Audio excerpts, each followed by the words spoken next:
प्यारे दोस्तों, सभी शिक्षकों को नमस्कार। आज हम फिर बेसिक कोर्स 4 के ही मॉड्यूल 9 यानी अंतिम मॉड्यूल के अंतिम प्रश्नोत्तरी गणित का शिक्षा शास्त्र से चर्चा करेंगे। तो देखिए प्रश्नोत्तरी। पहला प्रश्न है, इनमें से किसे गणित को आनंददायी बनाने की जरूरत नहीं है? केवल समस्याओं के बारे में छात्रों को बताना, परिकल्पना करना और उनका सत्यापन करना। तीसरा है भागीदारी। चौथा है कार्य में मग्न रखना। तो इसमें केवल समस्याओं के बारे में छात्रों की भागीदारी, ये सही होगा। देखा जाए इसका उत्तर, जी हाँ, केवल समस्याओं के बारे में छात्रों को बताना, ये सही उत्तर है। अगला देखते हैं प्रश्न, व्यंजक x+2 ये किस तरह से है? किसी ज्ञात और अज्ञात संख्या के बीच का संबंध। दूसरा x²। तीसरा है 2x। चौथा सिर्फ दो प्रतीकों की नियुक्ति।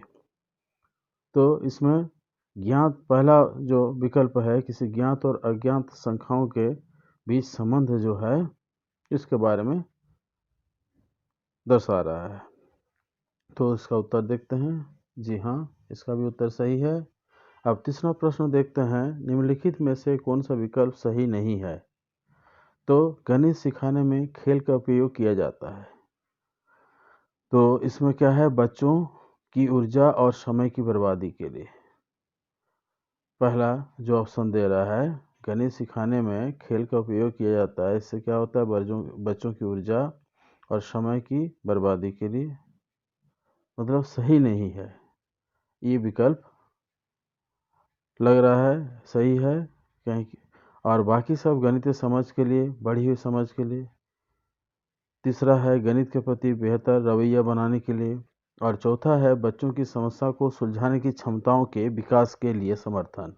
तो बाकी सब मतलब फायदेमंद है कि गणित सिखाने के लिए हमें खेल का उपयोग किया जाता है, लेकिन पहला वाला जो है बच्चों की ऊर्जा और समय की बर्बादी के लिए, ये सही नहीं है। अगला देखते हैं, संदर्भ पर विचार करना है। एक पेड़ के नीचे खड़ा एक आदमी अपने बाईं ओर 15 मीटर चलता है।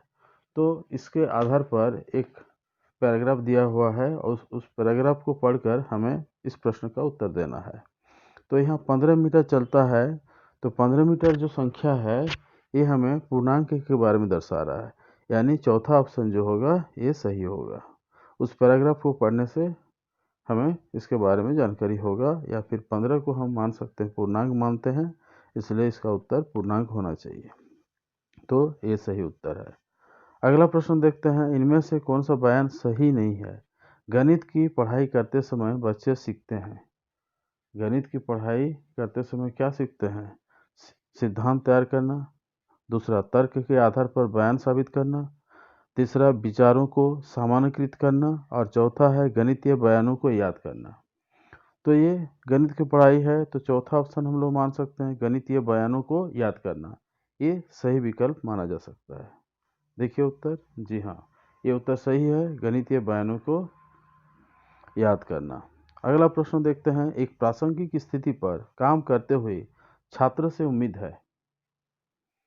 हम छात्रों से क्या उम्मीद कर सकते हैं? पहला है अध्यापक जोर देता है इसलिए करें। दूसरा है परीक्षा में लिखने के लिए। तीसरा यह सिर्फ मजाक के लिए करें। चौथा है इसमें शामिल गणितीय सिद्धांत की पहचान करें। तो इसमें गणितीय शामिल इसमें शामिल गणितीय सिद्धांत की पहचान करें, ये सत्य लगता है। चलिए उत्तर देखा जाए। हाँ, ये सही है, इसमें शामिल गणितीय सिद्धांत की पहचान करें। अगला प्रश्न है, गणित में की गई गतिविधियां इसमें से कौन सा होगा? पहला है छात्रों को खुशी से गणित की अवधारणाओं को ढूंढने के योग बनाती है। दूसरा है छात्रों को अवधारणाओं को याद रखने में मदद करती है। तीसरा है छात्रों को शारीरिक रूप से तैयार करती है। चौथा है छात्रों को तेजी से गणना के योग बनाती है। तो इसमें हम लोग दूसरा ऑप्शन मान सकते हैं, छात्रों को अवधारणाओं को याद करने में मदद करती है, या गणित को खुशी से गणित की अवधारणाओं को, हाँ पहला ऑप्शन को मानते हैं, छात्रों को खुशी से गणित की अवधारणाओं को ढूंढने के योग्य बनाती है। तो पहला ऑप्शन सही है। हाँ, ये उत्तर सही है। अगला देखते हैं, गणित कक्षा में बच्चों को क्या होना चाहिए। गणित कक्षा में बच्चों को, पहला है, शिक्षक द्वारा दी गई समस्याओं के समाधान को लिखना चाहिए और चुप रहना चाहिए। दूसरा है, शिक्षक को कोई सुझाव नहीं देना चाहिए। तीसरा है, अध्याय के अभ्यास से सवालों के अलावा कुछ और नहीं पढ़ना चाहिए। चौथा है, गणितीय अवधारणाओं के बारे में उनके विचारों को पेश कर और चर्चा करना चाहिए। तो अंतिम वाला सही लग रहा है, गणितीय अवधारणाओं के बारे में उनके विचारों को पेश कर और चर्चा करना चाहिए। हाँ, ये भी सही है। अगला देखते हैं, गणित यह विकसित करने में मदद नहीं करता है। गणित यह विकसित करने में मदद नहीं करता है क्या? अमूर्त सोच, कल्पना, शारीरिक शक्ति, तार्किक विचार। तो इसमें कौन सा होगा? शारीरिक शक्ति। हाँ, गणित यह विकसित करने में मदद नहीं करता है, इससे शारीरिक शक्ति नहीं बढ़ती है, तार्किक विचार बढ़ता है, कल्पना बढ़ता है, अमूर्त सोच बढ़ता है, लेकिन इससे शारीरिक शक्ति नहीं बढ़ती है। इस ऑप्शन को ले सकते हैं।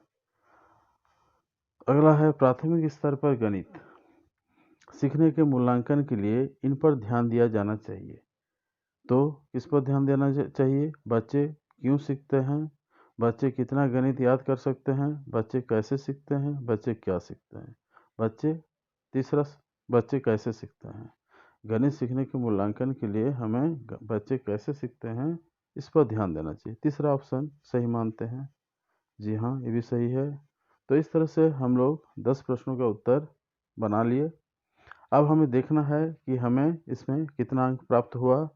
तो चलिए सबमिट बटन पर दबा के हम देखते हैं कि इसमें कितना अंक प्राप्त होता है।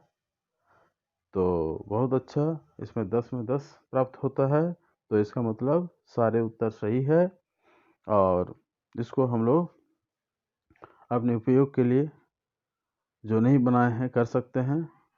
बस आज यहीं और इस मॉड्यूल को समाप्त करते हैं। धन्यवाद। अगर अगला कोई भी वीडियो यानी देखना है तो अब लिंक किसी ग्रुप में शेयर नहीं किया जाएगा, बल्कि आप YouTube से ही देख सकते हैं। आप अगर इसको सब्सक्राइब और बेल का आइकन दबा के रखेंगे, दबा के नोटिफिकेशन को ऑन करके रखेंगे, तो अपने आप ऐसे वीडियो आपको मिल जाएगा और आप बहुत पहले या समय से पहले देख सकते हैं। तो धन्यवाद, यहीं समाप्त करते हैं।